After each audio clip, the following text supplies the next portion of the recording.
Pemirsa, viral di media sosial seorang dokter spesialis kandungan membagikan kisah miris pasiennya, yaitu bocah perempuan berusia 10 tahun yang melakukan kegiatan seksual di rumah teman yang baru ia temui di media sosial. Berikut cuplikannya. Assalamualaikum warahmatullahi wabarakatuh. Ini saya baru aja ketemu pasien ya. Aduh, saya pengen ingetin teman-teman semua untuk kalau teman-teman ibu-ibu yang punya anak perempuan harus benar-benar dijaga anak perempuannya baik-baik.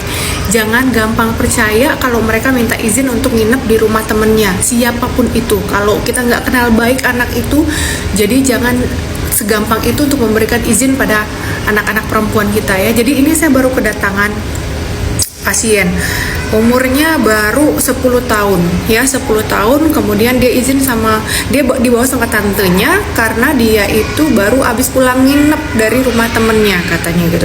Dan ini temennya itu dia kenal cuman dari sosmed, dari Instagram, teman main, teman perempuannya, sama-sama umurnya 10-11 tahun.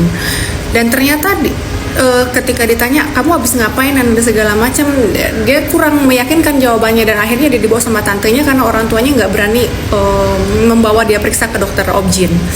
Dan di situ dia cerita bahwa saya pengen cek nih dok, ini ponakan saya udah macem-macem nggak, karena dia ini nginep di rumah temennya, katanya kita lagi lengah, kita lagi banyak kegiatan di rumah, orang tuanya lagi keluar kota, dan dimintain izin dan dia nyelinap pergi, katanya sih nginep di rumah temennya gitu. Dan ternyata usut punya usut, akhirnya saya periksa, saya tanya-tanya adiknya, ternyata mereka dia itu nginep di rumah temennya itu berempat, jadi 2 cewek 2 cowok, udah janjian ada di situ. Cowoknya itu anak-anak laki-laki juga, usianya baru 13 tahun, dan katanya dia pacaran baru 2 minggu, dan itu pun kenal dari Instagram, TikTok dan sebagainya. Jadi mereka nginep di rumah itu karena temannya si ini, dia nginep di rumah teman ceweknya ini. Teman ceweknya itu pun juga orang tuanya lagi nggak di rumah karena orang tuanya semua lagi ada di rumah sakit. Jadi rumahnya itu lagi free gitu. Jadi 2 teman-teman laki-laki bocil itu juga pada ikutan nginep di rumah si temannya si cewek ini gitu. Ya Allah ya Robbi. Dan di situ saya tanya, kemudian saya periksa. Sebelum saya periksa, saya tanya memang kan, gimana kejadiannya di sana, kamu udah ngapain aja. Dan tentunya dengan pendekatan psikologi kepada anak-anak, akhirnya sebelumnya dia nggak mau ngaku sama tantenya, sama om, sama bapak ibunya kalau dia udah ngapa-ngapain. Dan ternyata di situ ternyata ketika sama saya dia ngaku, iya saya sudah, mohon maaf ya, ciuman, sudah dipegang bagian atas dan juga di bagian bawah. Saya tanya apakah itu cuman pegang aja atau memang sudah sampai terjadi macam-macam, dan ternyata sudah terjadi hubungan badan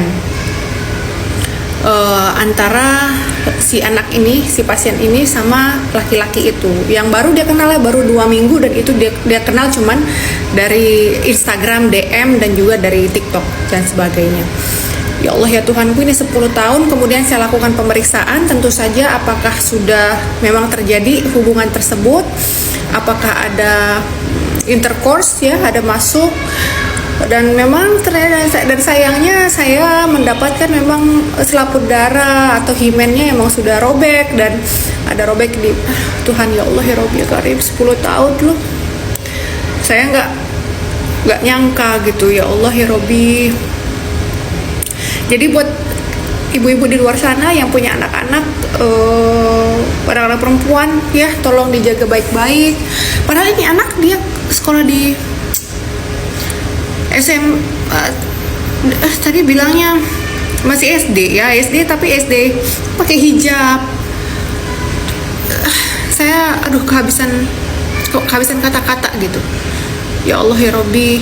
Dan terakhir lagi saya tanya dan saya ingetin ya, jadi jangan cerita sama siapa-siapa, jangan kasih tahu siapapun kalau kamu sudah melakukan ini. Kita harapkan nanti bisa sembuh kembali selaput darah yang sudah rusak itu, dan jangan pernah ceritakan aib itu sama siapapun. Dan ketika saya ingatkan, gimana kamu tahu kan rasanya, dan you know what, dia bilang iya dokter enak. Ya Allah, saya kira dia akan ada traumatis ya, ada trauma terhadap kejadian tersebut. Dengan segitu saya ingetin efek jangka panjangnya, dampak buruknya, ada kemungkinan ini itu dan segala macam. Dan ternyata tapi dia bilang kalau itu adalah pengalaman yang menyenangkan untuk dia. Ya Allah ya Robbi, jadi saya sampai nggak habis pikir, dan saya ingetin lagi ke keluarganya waktu itu, ini ya harus dijaga baik-baik, kalau bisa dibawa ke psikolog anak, karena emang sudah pola pikirnya udah aneh gitu. Jadi hati-hati buat ibu-ibu di luar sana yang punya anak perempuan pada khususnya, tolong dijaga baik-baik pergaulannya, jangan terlalu bebas dan jangan terlalu gampang memberikan izin, tolong dikontrol. Dan peran kita sebagai ibu di rumah tangga itu, ibu ataupun ayahnya juga sangat penting untuk menjaga anak-anak kita, apalagi untuk masa depannya di kemudian hari. Oke? Terima kasih. Assalamualaikum warahmatullahi wabarakatuh.